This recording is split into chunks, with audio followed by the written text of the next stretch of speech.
दोस्तों, वक्त बदल चुका है। अब भारत वह देश नहीं रहा जिसे कोई भी राष्ट्र हल्के में ले ले। पहले भारत चुपचाप अपने पड़ोसियों की हर चाल को सहता था, लेकिन अब वही भारत अपने दुश्मनों को घर में घुसकर जवाब दे रहा है। कभी पाकिस्तान की चालों को दुनिया के सामने बेनकाब किया, तो कभी तुर्की और अजरबैजान जैसे देशों को उनकी हकीकत दिखा दी। लेकिन इस बार कहानी और बड़ी है। इस बार निशाना है बांग्लादेश, वह बांग्लादेश जो कभी भारत के कंधों पर सवार होकर आजाद हुआ था, आज वही भारत को आंखें दिखाने लगा था।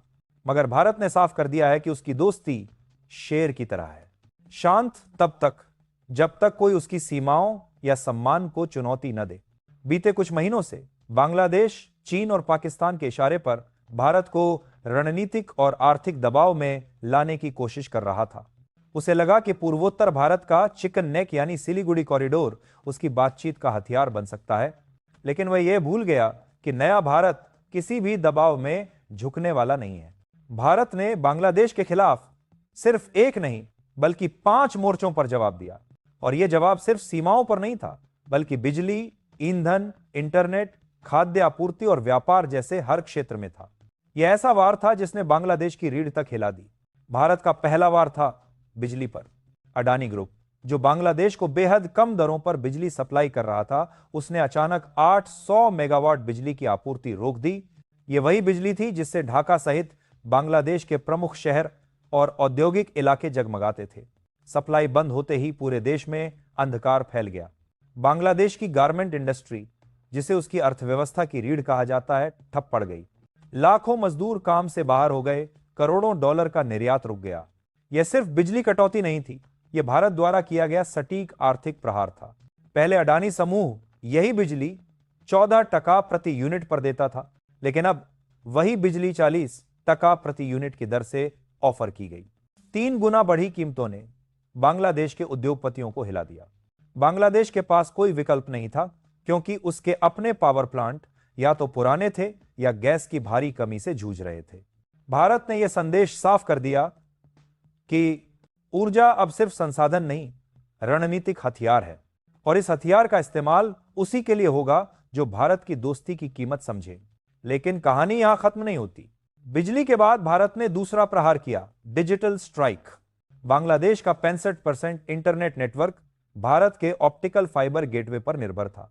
भारत ने जैसे ही अपने इंटरनेशनल इंटरनेट गेटवे बंद किए, बांग्लादेश का पूरा डिजिटल ढांचा ढह गया। बैंकों का लेन देन रुक गया, मीडिया चैनल संवादहीन हो गए, सरकारी वेबसाइटें डाउन हो गईं। यह कोई तकनीकी खराबी नहीं थी, यह रणनीति थी। भारत ने उस साइबर मार्ग को बंद किया जिसके जरिए बांग्लादेश में बैठे कुछ समूह भारत के खिलाफ ऑनलाइन षड्यंत्र चला रहे थे। यह था भारत का डिजिटल सर्जिकल स्ट्राइक। बिना गोली चलाए दुश्मन की आवाज बंद कर देना। ढाका के पत्रकार खामोश, ट्रोल गैंग गायब। बांग्लादेश एक झटके में डिजिटल रूप से अलग थलग। तीसरा वार भारत ने ईंधन पर किया। बांग्लादेश अपनी कुल तेल जरूरतों का करीब 70% भारत से आयात करता था। भारत ने अचानक पेट्रोल और डीजल की सप्लाई रोक दी और फिर शुरू हुई अफरा तफरी।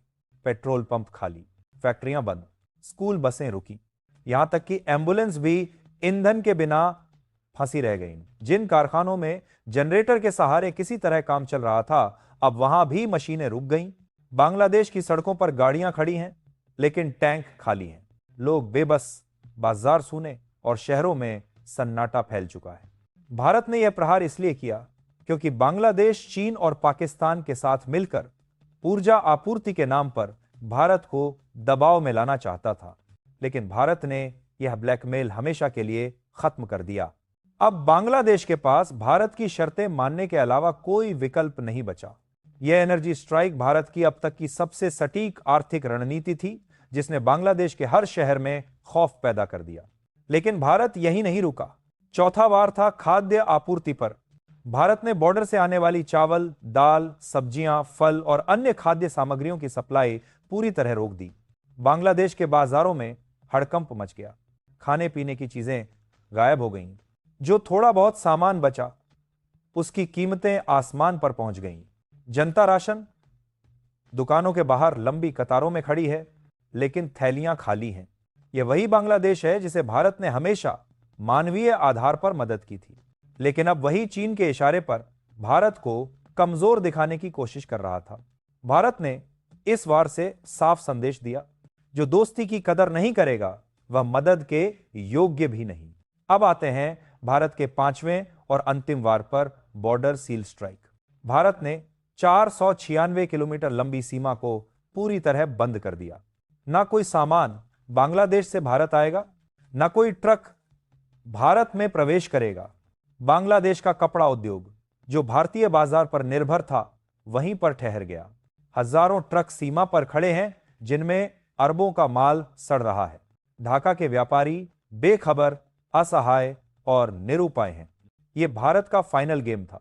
भारत ने बांग्लादेश की सप्लाई चेन को जड़ से तोड़ दिया।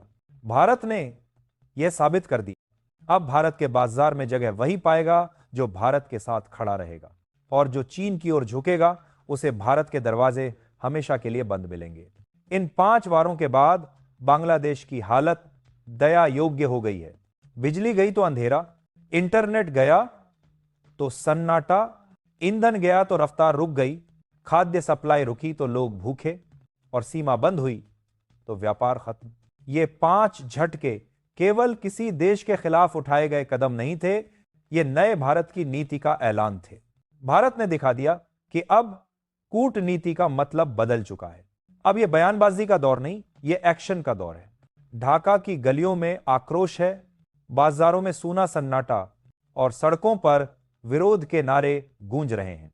बांग्लादेश सरकार अब चीन से मदद की गुहार लगा रही है, लेकिन कोई देश उसके साथ खड़े होने को तैयार नहीं, क्योंकि दुनिया जानती है कि यह आग बांग्लादेश ने खुद लगाई थी।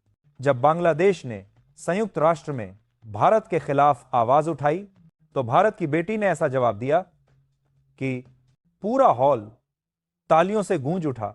उसने कहा, भारत शांति चाहता है, लेकिन अपनी संप्रभुता से कभी समझौता नहीं करेगा। आप ही समझौता में भारत शांति चाहता है, और यही वाक्य आज भारत की नई विदेश नीति का चेहरा बन चुका है। भारत अब अपने नॉर्थ ईस्ट में 230 करोड़ रुपए की बड़े पैमाने की इंफ्रास्ट्रक्चर परियोजनाएं तेजी से आगे बढ़ा रहा है। नए हाईवे, सुरंगें और रेल मार्ग भारत को बांग्लादेश पर निर्भरता से पूरी तरह मुक्त कर देंगे। चिकन नेक की कहानी खत्म। अब शुरू है मेड इन इंडिया की नई कहानी। यह पूरा घटनाक्रम सिर्फ बांग्लादेश के लिए नहीं, बल्कि उन सभी देशों के लिए एक चेतावनी है जो भारत की दोस्ती की ओट में साजिशें रचते हैं, चाहे वह पाकिस्तान हो, तुर्की हो या चीन। अब भारत हर मोर्चे पर तैयार है। अब युद्ध सिर्फ सीमाओं पर नहीं लड़ा जाता, यह बिजली, ईंधन, डेटा और व्यापार की लाइनों में लड़ा जाता है। और भारत ने यह नया युद्ध जीत लिया है।